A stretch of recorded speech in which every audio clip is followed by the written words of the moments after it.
Halo guys, kembali lagi bersama saya dan kali ini saya akan menjelaskan materi tentang simple present tense. Tentu saja, mari kita pelajari. Oke, seperti yang kita tahu, simple present tense it used to express habitual action, kebiasaan, present state or a condition, keadaan sekarang atau terkini, future action, sesuatu yang dekat dengan yang akan terjadi, dan last, general truths or facts, kebenaran dan fakta.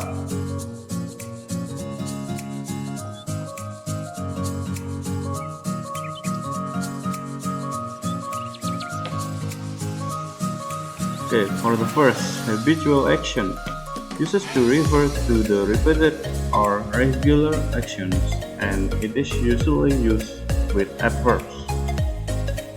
Penggunaan mengacu kepada tindakan atau kegiatan sehari-hari atau diulang, serta digunakan dengan kata keterangan, adverbs.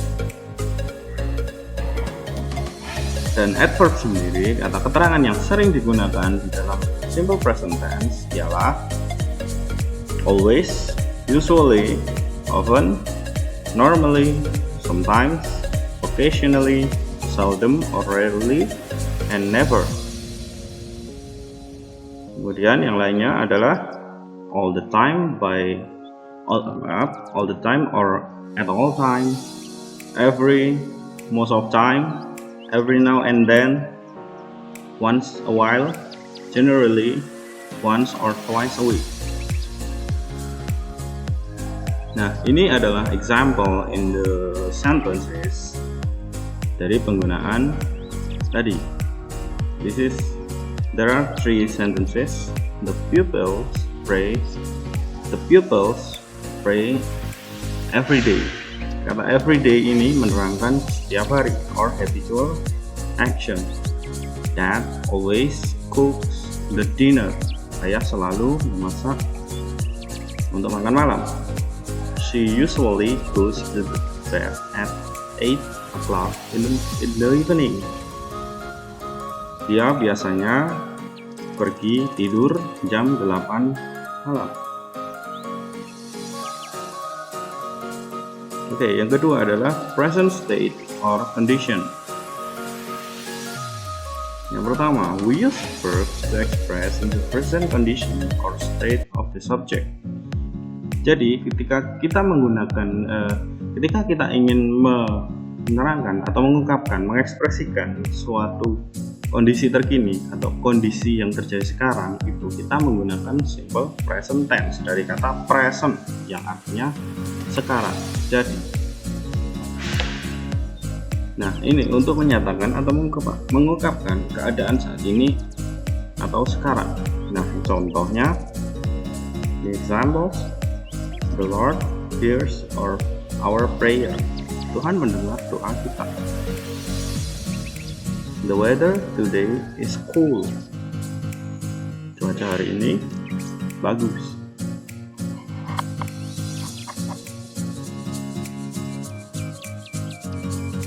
She belongs to the first group. Dia perempuan masuk ke grup pertama.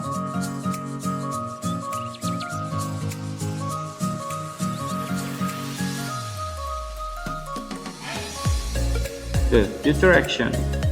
Nah, future action. Di sini future action bukan seperti future tense. Yang dimaksud di sini adalah we use verb to express the action that is happening in the near future. Jadi, untuk mengungkapkan kegiatan atau tindakan yang terjadi, yang mendekati akan terjadi. Bisa kita lihat langsung di contoh seperti the plane arrives at 10 p.m. Ya, kita di sana jam 10 dan pesawat datang jam 10. The train leaves at 8:30 a.m. Kereta berangkat pukul 8.30 pagi. And then the party starts the party starts at 6 o'clock in the evening. Pesta dimulai jam 6 sore.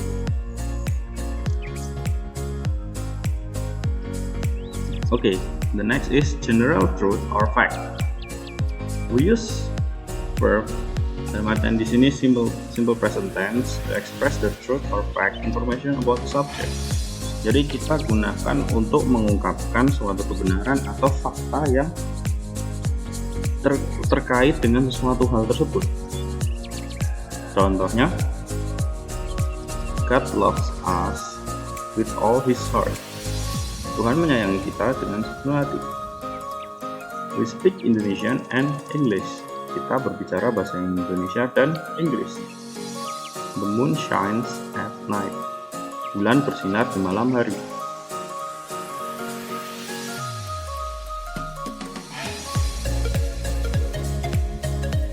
Oke, kemudian di dalam simple present tense ini sendiri sama dengan karena ini kita belajar bahasa. Jadi untuk basic itu sama antara bahasa Inggris dan bahasa Indonesia. Cuma di bahasa Inggris dibedakan menjadi yang namanya tenses atau kaidah bahasa.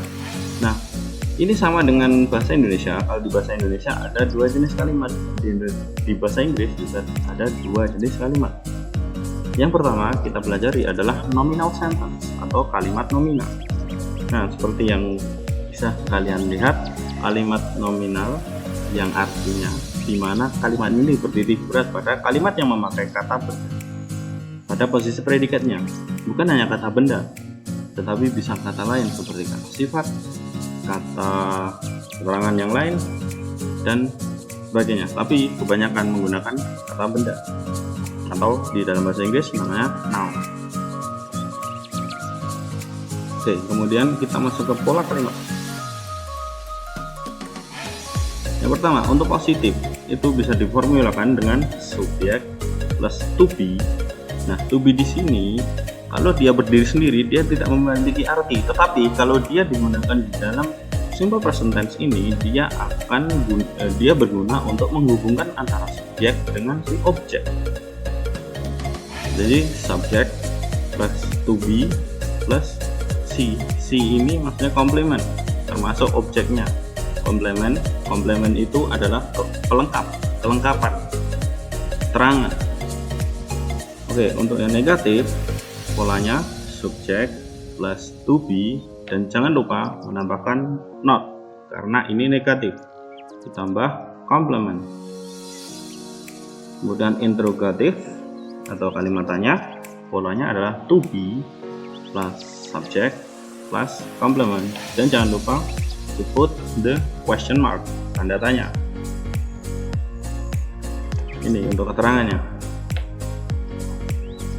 Nah, kemudian kita beranjak ke to be.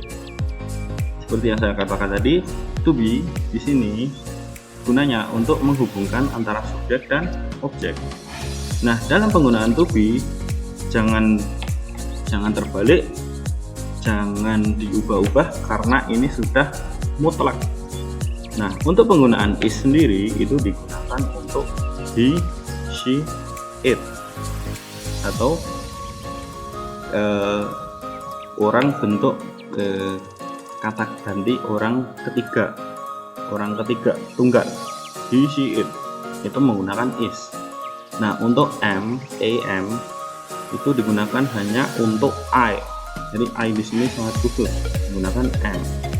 Dan are itu digunakan oleh you, they, we. Nah, untuk lebih jelasnya saya telah menyediakan contoh di sini, subject, main verb, dan complement. Untuk objek, I am friends, you are friends, we are friends, they are friends. Saya orang Prancis, kamu orang Prancis, kita orang Prancis. He is French, dia orang Prancis. I am not old, aku tidak tua. You are not old, saya tidak tua. Maaf, kamu tidak tua. Am I late, apakah saya terlambat? Are you late? Apakah kamu terlambat? Is she late? Apakah dia terlambat? Seperti itu.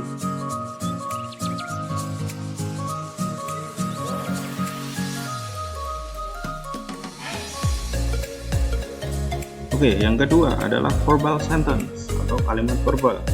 Nah, dari sini kita bisa ambil kuncinya, yaitu dari kata verb yang berarti kalimat atau kata kerja.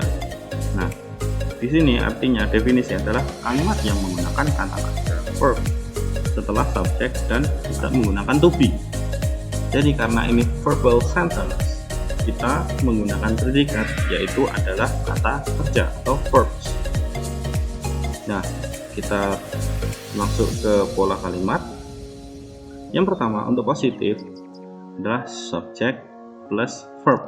Nah, kalau di sini ada kurung buka kurung tutup s atau es, itu nanti akan bisa, itu berkaitan dengan kata ganti ketiga, orang ketiga tunggal yang tadi, he, she sama it, kemudian ditambah o, object, atau si tadi, complement. Untuk yang negatif itu juga she as subject, I, you, we, they plus do, not plus verb 1. Nah, jangan lupa I, you, they, we, I, you itu menggunakan do, not, verb 1. Kemudian yang kedua adalah untuk yang orang ketiga tunggal, subjeknya he, she, it itu ditambah does not plus verb 1 semua. Untuk simple present tense itu sekali lagi saya tekankan menggunakan verb 1 atau kata kerja dasar, kata kerja bentuk pertama. Oke, yang ketiga adalah interrogatif atau kalimat tanyanya. Polanya adalah do plus subject. Ini digunakan untuk I, you, we, they plus objeknya. Dan jangan lupa ditambahkan question mark, tanda tanya. Kemudian yang kedua adalah does plus subject. Ini untuk orang ketiga tunggal, he, she, it plus object. Nah, kemudian saya juga telah menyediakan contoh kalimat dari pola di atas, seperti I, you, we, they. Karena like di sini sudah bisa digunakan sebagai verb juga. Itu karena ini menggunakan verb, jadi I, you, we, they tambah like coffee, I like coffee, he like coffee. Kalau untuk yang orang ketiga tunggal, he likes. Nah, ini tadi karena he, she, it itu aturannya harus dipakai ditambahin s atau es. He, she, it, she likes coffee, it likes coffee. Kemudian untuk yang negatif, I, you, we, they, I do not like coffee, I don't like coffee untuk bentuk singkatnya.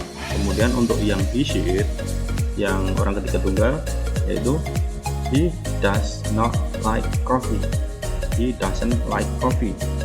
Kemudian untuk yang interrogatif, do or does digunakan. Do I like coffee, do you like coffee.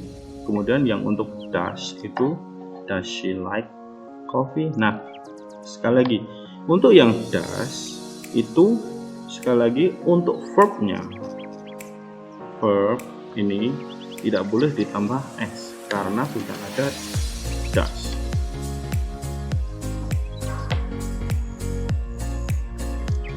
Oke, kemudian kita beranjak ke yang selanjutnya ialah third person singular spelling, orang ketiga tunggal.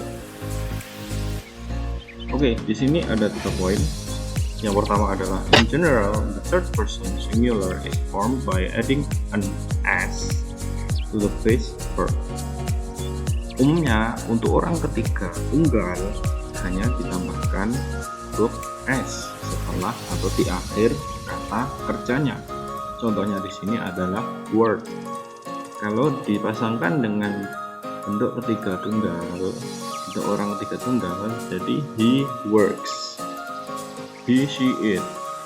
Nah, itu merefer ke misalkan laki-laki, misalkan namanya Joko, Wahyu, Bagas, dan sebagainya, itu kan merefer ke he. Jadi he works bla bla bla gitu. Kemudian yang kedua ialah verbs ending in sh, sh, sh, x, ch, sh, o. Nah, add es to the third person singular. Kata kerja berakhiran huruf desis ini tadi ss, x, ch, sh, o, dan o ditambah es di belakangnya kata kerja. Bisa diambil contoh itu dress, she dresses, fix, he fixes, watch, she watches TV, wash, she washes, go, it goes. Nah, untuk di sini untuk kata kerja yang berakhiran dengan huruf desis, kalau saya simpelnya huruf desis, mendesis seperti ular, dan o itu biasanya perubahannya ditambahkan es seperti dilihat di contoh. And then next kita beranjak yang ketiga, yaitu verbs ending in consonant plus y change the y to I and add es. Kata kerja berakhiran konsonan dan ditambah y, kemudian untuk aturannya jadi mengubah y menjadi i. Ini i bukan l, i, dan ditambah es. Contohnya consonant plus y, it change to I plus es. Contohnya di sini cry menjadi cries. Seperti she cries, he cries, it cries. Fly menjadi flies, terrify menjadi terrifies. Bisa dipahami? Oke, kalau bisa dipahami mungkin sampai di sini dulu untuk materi simple present tense yang saya terangkan. Semoga bisa bermanfaat. Apabila Anda masih ada yang ditanyakan, kebingungan, kurang jelas, atau mungkin blank babar belas, silahkan tanyakan kepada saya. Just call me, ask me, WA saya, call me, it's okay. Thank you for your nice attention. Terima kasih sudah menonton dan see you.